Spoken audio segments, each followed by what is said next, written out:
ಗಂಡ ಹೆಂಡತಿ ಹೆಂಗಿರ್ಬೇಕು ಅಂತ? ಗಂಡ ಹೆಂಡತಿ ಅಂದ್ರೆ ಲೈಕ್ ಒಂದು ಕಾಯಿನ್, ಹೆಡ್ ಇಲ್ಲ ಅಂದ್ರೆ ಟೇಲ್ ಇಲ್ಲ, ಟೇಲ್ ಇಲ್ಲ ಅಂದ್ರೆ ಹೆಡ್ ಇಲ್ಲ. ಒಂದ್ ಮುಖದ ನಾಣ್ಯ ಒಂದೇ ಕಡೆ ಇದೆ ಅಂತ ನೀವು ಯೂಸ್ ಮಾಡಲ್ಲ, ಹಾಗಿರ್ಬೇಕು.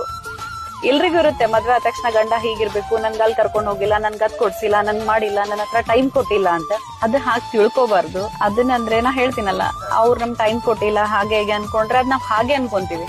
ಇಷ್ಟು ಟೈಮ್ ಅವ್ರು ದುಡಿತಿದ್ದಾರೆ ಅಂತ ಅನ್ಕೊಂಡ್ರೆ ಅದಕ್ಕೆ ನಾವು ಅವ್ರಿಗೆ ಸಪೋರ್ಟ್ ಆಗ್ಬೇಕು. ಆ ಟೈಮನ್ನ ಅವ್ರ ಜೊತೆ ನಾವಿದ್ರೆ, ನಾನ್ ಇದೀನಿ, ನೀವು ಹೋಗ್ ಬನ್ನಿ, ನೀವು ಮಾಡ್ಕೊಂಡ್ ಬನ್ನಿ ಅಂತ. ಹಂಗಾಗಿ ಎಲ್ರಿಗೂ ಹೆಣ್ಮಕ್ಳಿಗೆ ನಾನ್ ಹೇಳೋದಂದ್ರ, ಟೈಮ್ ಕೊಟ್ಟಿಲ್ಲ, ಚಿಕ್ಕ ಚಿಕ್ಕ ವಿಷಯಗೆಲ್ಲ ಜಗಳ ಮಾಡ್ಕೊಂಡು ನನ್ಗೆ ಅದು ಕೊಡ್ಸಿಲ್ಲ ಇದು ಕೊಡ್ಸಿಲ್ಲ ಅನ್ನೋದು ಬೇಡ. ಮೇನ್ ಇರೋದು ನಮ್ಗೊಂದು ಕರ್ಮಣಿ ಮಾಂಗಲ್ಯ, ಅದೊಂದ್ ಇದ್ರೆ ನಮ್ಗೆ ಸಾಕು. ಬಂಗಾರ ಹಾಕೊಂಡ್ರೇನೆ ಅಂತೇನಿಲ್ಲ. ಆಮೇಲೆ ಅವ್ರು ಆ ಟೈಮ್ ಅವ್ರು ಏನಕ್ಕೆ ಯೂಸ್ ಮಾಡ್ಕೊಂತ ಇದಾರೆ ಅದನ್ನ ನಾವು ವಿಚಾರ ಮಾಡ್ಬೇಕು. ಎಲ್ರು ಒಂದೇ ತರ ಇರ್ತಾರಂತಿಲ್ಲ, ಕೆಲವೊಬ್ರು ಸುಳ್ಳು ಹೇಳಿನೂ ಹೋಗೋರ್ ಇರ್ತಾರೆ, ಇಲ್ಲ ಹಾಗೆ ಹೀಗೆ ಅಂತ. ಅದನ್ನ ನಾವು ತಿಳ್ಕೊಂಡು ಅವ್ರು ಮಾಡುವೇ ಕರೆಕ್ಟ್ ಇತ್ತಂದ್ರೆ, ಅವ್ರಿಗೆ ಇನ್ನೂ ಸ್ವಲ್ಪ ಸಪೋರ್ಟ್ ಮಾಡಿದ್ರೆ ಅವರು ಇವತ್ತಿಗೆ ಅವ್ರು ಇದ್ದಿದ್ದನ್ನ ಮನ್ಸಿನ ರೀಚ್ ಆಗ್ತಾರೆ. ಅವಾಗ ನಾವ್ ಹೇಳೋದ್ ಬೇಡ, ಅವರೇ ನಮಗ್